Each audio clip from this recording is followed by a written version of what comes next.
Agora a gente vai começar a estudar a distribuição normal, tá? Essa ferramenta estatística aqui, a gente já pode chegar a estudar ela porque a gente já aprendeu a fazer as médias e também a gente aprendeu a fazer o desvio padrão, né? Então isso já é o suficiente para vocês já aprenderem o que quer dizer distribuição normal. Inclusive, esse é um conhecimento muito, mas muito útil dentro da estatística, né? Porque você, depois, mais para frente, eu vou comentar mais, né?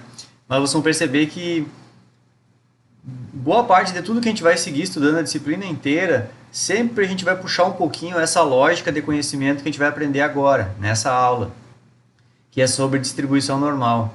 Ela meio que... Bom, vou deixar para falar depois, né? Primeiro vamos focar aqui em aprender o que é distribuição normal, que é uma coisa bem simples, tá? Uma coisa bem simples, volta e meia alguém fala um pouco dela aí na, na, em alguma conversa, assim, né? E quem não entende, não entende mesmo, não passa desapercebido. Mas agora, depois que vocês entenderem o que é, vocês nunca mais vai passar desapercebido esse tipo de conversa aqui. Então vamos lá. Uma distribuição normal, pessoal, inclusive eu até vou fazer assim, ó. Eu vou pegar, aqui no meu material eu também já tinha feito isso, né? Eu vou pegar aquele exemplo que nós já vinha fazendo o estudo, né? Vamos voltar uma planilha antes aqui, ó, em que a gente estudou o desvio padrão relativo, tá? Então nessa planilha aqui que a gente estudou o desvio padrão relativo, a gente já tinha pego aqueles dados ali, ó, uma medida de concentração de cobre em amostra de cachaça, né? Agora que eu me dei conta de uma coisa. Eu sempre falei o certo, mas aqui está escrito errado, né? Não é determinação de cobre em amostra. Não sei se vocês me entenderam errado, né? Agora que eu li isso aqui, não é que cada medida dessas era numa amostra, né, pessoal? São 5 medidas da mesma amostra. Agora que eu li esse texto aqui, eu percebi isso. Está escrito determinação de cobre em amostra. Vou tirar esse plural aqui, ó. Na real, eu sempre falei o certo, só que está escrito. Então eu vou corrigir nos outros aqui. Peraí. Não vou deixar no plural, né? Porque era uma amostra, na mesma amostra, tá? Aqui a variância. Só vou tirar esse plural aqui. Me dei conta disso agora.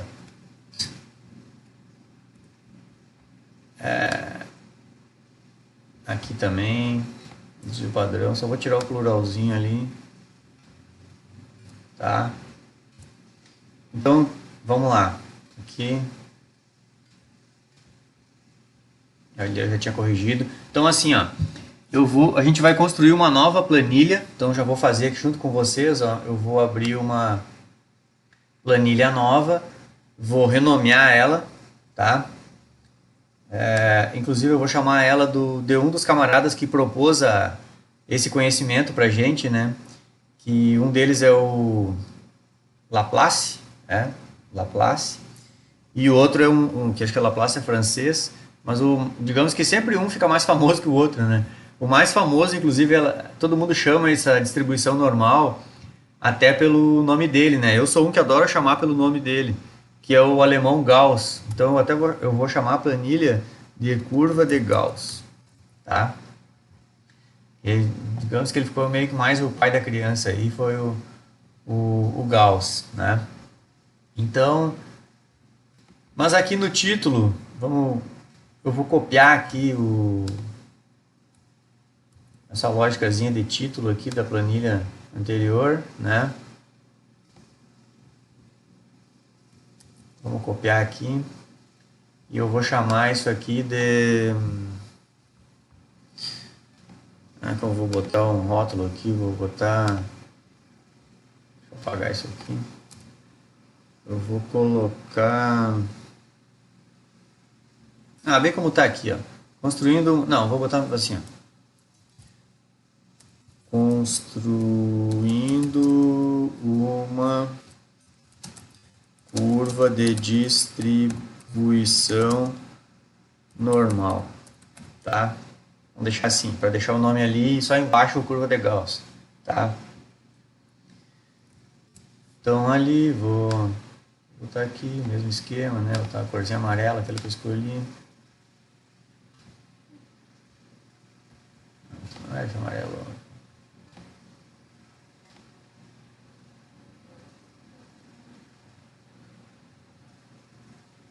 Deixa assim, tá. E aqui eu vou copiar da...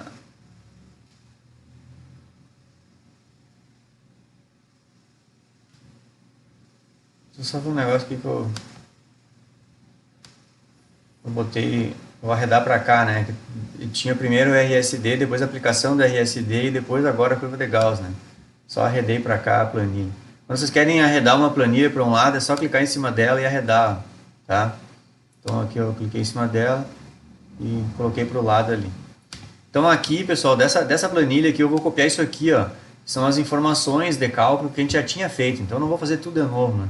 Então a gente já tinha feito, já tinha os valores das medidas de cobre na amostra de cachaça, o número de medida, o grau de liberdade, a média, a variância, o desvio padrão e o desvio padrão relativo. Então tudo isso aqui a gente já tinha feito. Vou dar um Ctrl C e vou vir na minha planilha em que eu vou construir a curva de Gauss e vou dar um Ctrl V, tá? Feito isso, aqui eu vou ajeitar essas coluninhas aqui, vou ajeitar esse negocinho aqui, tá prontinho. O que mais que eu vou fazer aqui? Já sei. Eu vou pegar essa imagem aqui, que inclusive é por aqui que eu vou explicar, né? Até agora eu não expliquei direito o que é a curva, não expliquei, aliás, o que é a curva de Gauss. Vou pegar essa imagem aqui, vou colar ela aqui, deixar ela bem grandona aqui. Eu acho que a partir daqui eu já não preciso mais do material do PowerPoint. A partir daqui eu toco sozinho, só explicando aqui pelo Excel, tá? Então essa aqui, o que está aqui do lado é a... como é que eu vou deixar mais para cá, assim, ó, mais longinho aqui, tá? Isso aqui é a curva de Gauss, a distribuição normal, né? Vamos falar de distribuição normal. Isso aqui é a distribuição normal, como é que eu vou dizer assim, genérica, né? Ela não está se referindo a nenhuma situação. Nenhum experimento foi feito para se obter essa distribuição normal, tá? Só que aí é que está a genialidade da coisa. Qualquer experimento que a gente faça, qualquer medidas, ou vamos supor, observação de comportamentos e assim por diante, boa parte disso, se a gente ficar medindo muitas vezes, quanto mais vezes a gente medir aquela coisa, mais aquilo vai se aproximar dessa distribuição normal, né? Então, em outras palavras, eu quero dizer o seguinte, ó, se eu fizer um gráfico de quantas vezes eu acho o valor, quantas vezes eu meço a quantidade de cobre na amostra de cachaça, né? E aqui no caso eu medi 5 vezes. Mas se eu medir 5 vezes e construir um gráfico, no caso aqui vai ser um gráfico em que ficou, por exemplo, o valor médio é 13,48, né? Nenhuma vez eu achei o valor médio, dá para ver que eu medi 5 vezes e nunca medi 13,48. Mas é claro que se eu começar a medir um montão de vezes, certamente uma hora eu vou achar o 13,48, entenderam? É claro que também quanto mais eu meço, até vai mudar um pouquinho essa média, né? Mas o que eu quero mostrar para vocês é que quanto mais eu for medindo aqui, mais pontos eu vou ter e mais perfeito fica a minha distribuição normal. Por que isso, pessoal? Porque vejam que a distribuição normal, deixa eu explicar ela aqui para vocês. Ó. O que é a distribuição normal? No eixo X, tá? No eixo X são os valores que eu obtive do resultado da medida, tá? Isso é o valor da distribuição normal. E o eixo Y é um eixo aqui que tenta me mostrar meio que a frequência em que aquilo acontece, sabe? Então, por exemplo, na medida de cobre na amostra de cachaça, eu observei que o valor médio era 13,48. Isso quer dizer que numa distribuição normal das medidas de cobre nessa amostra de cachaça, o valor bem central aqui, ó, é o 13,48. Ou seja, vai ser muito frequente eu achar valores ou talvez o 13,48, ou talvez valores muito perto do 13,48, tá? É isso que quer dizer a distribuição normal, tá? Vai ser muito fácil, muitas vezes eu vou achar o valor 13,48 ou valores muito perto, ou para mais do 13,48, né? Então quer dizer que nessa pontilhado azul aqui é o 13,48 ppm de cobre, né? Ou eu acho um pouco para mais de 3,48, ou eu acho um pouco para menos de 3,48. É isso, tá? E depois, se eu começar a achar bem para menos de 3,48, já vai ser bem menos frequente eu achar respostas que nem essa. Assim como achar bem para mais de 13,48 já começa a ser bem menos frequente achar esse tipo de resposta no meu experimento. E isso quer dizer distribuição normal. Perceba que eu estou tentando explicar para vocês sem entrar em muitos detalhes técnicos. Estou tentando meio que explicar assim, quase como que para uma pessoa que não entenda quase nada, sabe? Bom, acho que deu para entender, né, essa minha explicação.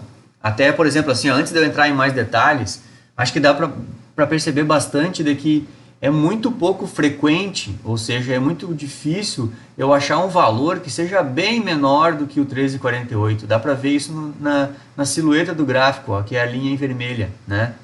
Vai ser muito difícil eu achar um valor bem menos que 13,48. Assim como vai ser muito difícil eu achar um valor bem mais do que 13,48 nesse meu tipo de análise aqui, entenderam? Então isso é a distribuição normal. Bom, vamos lá. Vamos começar com alguns detalhes a mais sobre distribuição normal. Por que então chama distribuição normal? Porque é o seguinte, normal quer dizer que quando a pessoa faz as medidas, no ato da gente fazer medidas, a gente pode cometer erros. Só que é claro que não só a gente cometer erros, como o próprio aparelho cometer erros, o próprio mundo exterior fornecer algumas condições em que pode interferir na nossa medida, entenderam? Então, várias possibilidades de variações estão possíveis de acontecer. Só que é claro que essas possibilidades que fogem do nosso controle, elas vão variar. Uma hora acontece, uma hora pode ser que uma hora acontece para um lado, uma hora acontece para o outro, sabe? Então, por isso que a gente diz distribuição normal. É porque várias condições podem acontecer durante a medida, só que essas condições elas podem acontecer para um lado, como acontecer para o outro. Cada vez que eu dou aula de estatística, eu já disse antes, né, vou dizer de novo, é a pior disciplina que tem para te explicar só na teoria. É um inferno explicar estatística só na teoria. Então, assim, embora eu vou explicar na prática aqui, se acalmem, né, mas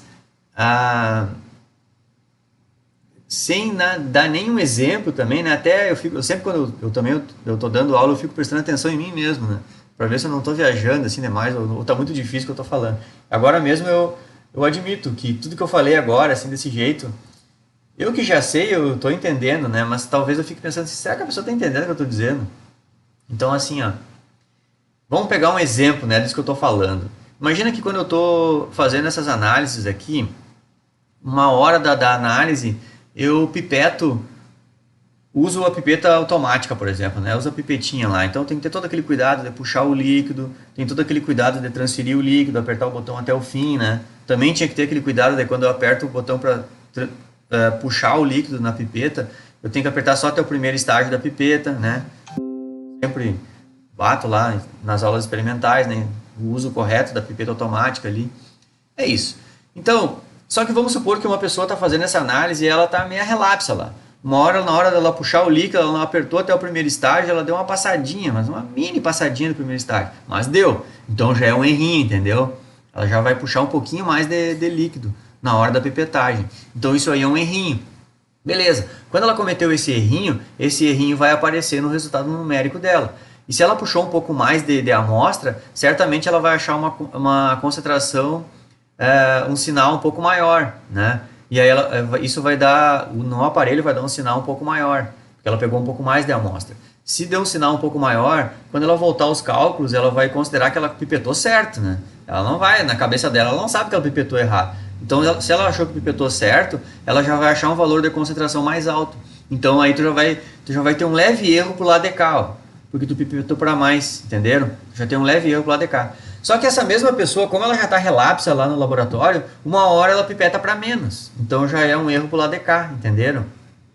Assim como, por exemplo, não é um erro experimental da pessoa, mas é... Vamos lá. Ah, parei que estourou meu tempo aqui.